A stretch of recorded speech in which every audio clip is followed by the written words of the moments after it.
What's up guys, Retro Collector 101 back here with another video, and in this video I'll be telling you guys which iPod you should get in 2022.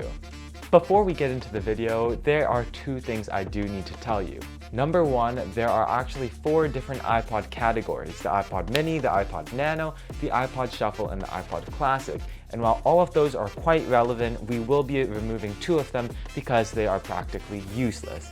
That will be the iPod shuffle and the iPod mini. Number 2 is the format of this video. In this video, I'll only be comparing the best of the best iPods clashing against each other, which are the best of the iPod Classic and the best of the iPod Nano, and that is so that I do not waste your time in this discussion. One iPod we will be removing, for example, is the iPod Classic 4th Gen, because the iPod Classic 5th Gen that we will be comparing in this video is just blatantly better. It's literally the next generation with the color display, less bulky and less heavy, so I don't see why I would be comparing this iPod 4th Gen.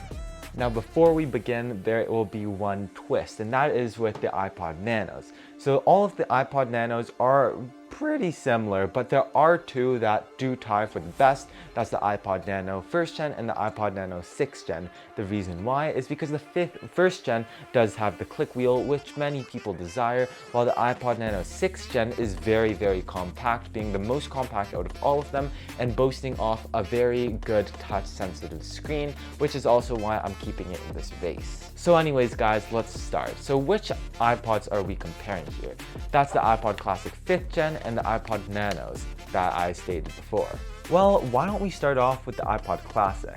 So the iPod Classic 5th Gen boasts a very tactile, very round and very big click wheel that I very much enjoy. The buttons are all very clicky and the switch at the top is very useful. The iPod itself also boasts a very nice and very usable color screen, which you can see right here. The blues and the whites really pop out, same with the images, although it is pretty old, meaning that it is quite pixely. On the iPod, you can download music and video actually, and you can also download podcasts, which is basically music, so same category. Furthermore, there are some special games on the iPod that you can play, but they are quite cheesy and quite easy as it is an old iPod and there's not much you can do with just a click wheel. My personal favorite game is the game where you're trying to guess the composer or a song that is currently playing. The last overall feature with this is that since the iPod Classic 5th Gen is on the bulky side, but still pretty thin, pretty pocketable, especially compared to an iPhone, it definitely does have a lot of storage. This iPod is boasting 30 gigabytes of storage, and you can get 60 gigabytes, but I do think that is a bit unnecessary. Now, with all of these features in mind, when does this actually come into use, and how do I like it? Well, I do very much like it. With the freedom of downloading up to 30 gigabytes worth of songs, I do have a lot of freedom when it comes to this device. On this device, I have a huge library of music, which is very great for me since I love varying up my music from jazz to pop music. Even though this is a bit on the clunky side, walking home, it is still pretty easy to listen to music on this since it's like having a phone in your pocket, nothing too big. Also, when you're sitting in one place and doing a lot of work or cramming for a big test, then having this on the table can really be a huge relaxer, especially since you won't really feel this since you won't have to put it in a pocket or since you're not moving at top speeds. Now, taking in all of these facts, this all makes this iPod Classic 5th Gen a pretty viable option, especially at a price of around 60 to 70 Canadian dollars in premium condition. Now let's move on to the iPod Nano 1st Gen. The iPod Nano 1st Gen is super thin and super small, boasting a great small and usable click wheel. It is almost as thin as the headphone jack itself.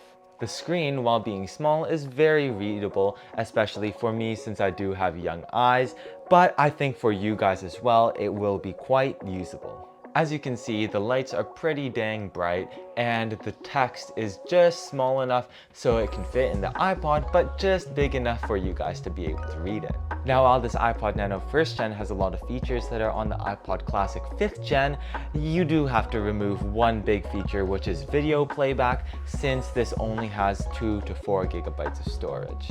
Keep in mind that this was built at a time where SD cards were very, very expensive, so having a lot of memory was not the easiest way to do, especially in a small device. So looking at this size, it's no surprise that this can only fit 2 to 4 gigabytes of storage.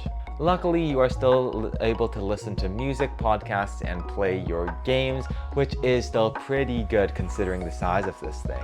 Lastly, with this being very, very small, it is very easy to bring this everywhere you go. You could literally put this in the same pocket as your iPhone, since this is tiny and is almost like putting a feather in your pocket. While this is also thin, it is also very, very light, meaning that you can go on nice long walks with this without really noticing something in your pocket. Sadly though, this iPod does have one huge drawback. That is battery life. With this being very old, the only way you can possibly get a long-lasting battery in this device is if you get this with a battery that was previously replaced or with you replacing the battery yourself.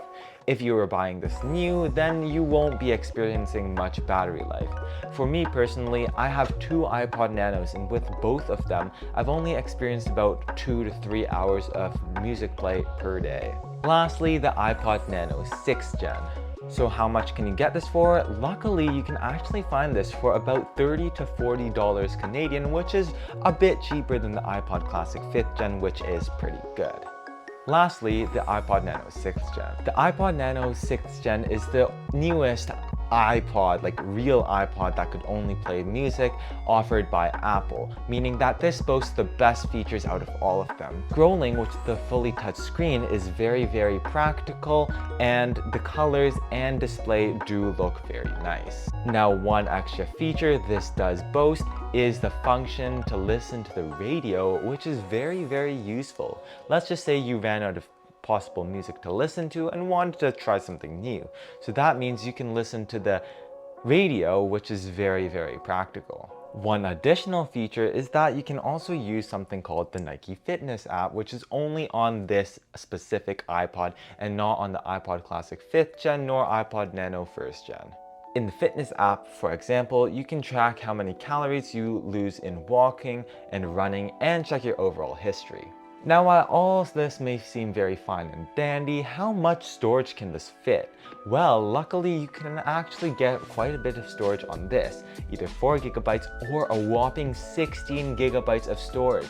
Think about that in your brain right now. This tiny device can fit in 16 gigabytes of storage. That's insane. This can only put in 30 gigabytes of storage in comparison. Just think of that. Now, before we get into the final comparison, what are the practical uses of this iPod? Well, with it having a special clip feature, you can actually go running with this thing, and it feels great because clipping it onto your pants or shorts means that you really do not notice it jingling in your pocket at all. Furthermore, it is even lighter than the iPod Nano 1st Gen, which means that it would be so practical if you go on a camping trip or if you go running. Lastly, with this being very small and for the battery not having to power too many things, the battery life on this is insane. With the 2 iPod Nano 6th Gens I have, this can last 6 to 7 hours and can honestly be a 2-day iPod.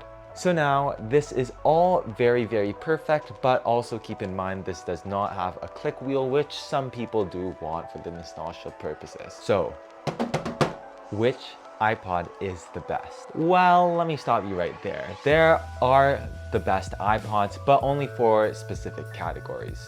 If you want the best iPod overall and you don't care how big and how heavy it is, then the iPod Classic. And that's because even though it is on the bigger side and on the older side, it does boast a pretty big screen, which does allow you to download videos and has a whopping 30 to 60 gigabytes of storage. And it's just something you cannot beat even with these iPods over here. Now, if you are looking for the most practical iPod, something that you can bring literally every single place you go, then that would be the iPod Nano 6th Gen, because it is tiny, has this nice clickable or clippable thing that you can just put onto your shirt or shorts, and because it does have quite a bit of storage. Now lastly, the iPod Nano 6th Gen can be found for around $50 to $60 depending on how much storage you do want on this iPod and the condition, of course, that you want for this iPod. And lastly, if you do need the nostalgia in this click wheel, but at the same time want a bit of practicality, of course, and if you're going on a run, or for say, don't mind spending a bit of extra money to get a brand new battery for this iPod, then I do suggest the iPod Nano 1st Gen. Now anyways guys, thank you so much for watching this video, and before you leave, if you want to check out a more in-depth review on all three of these iPods, then check out my videos in the link down below. If you like this video, please hit the like button, and if you want to see more content like this, then please hit the subscribe button, as it really does help out my channel get to $1,000, where I can finally get monetized and make money that I can put into review more products like this one, and this one. Anyways guys, that's pretty much it. See you guys in the next one. Please subscribe.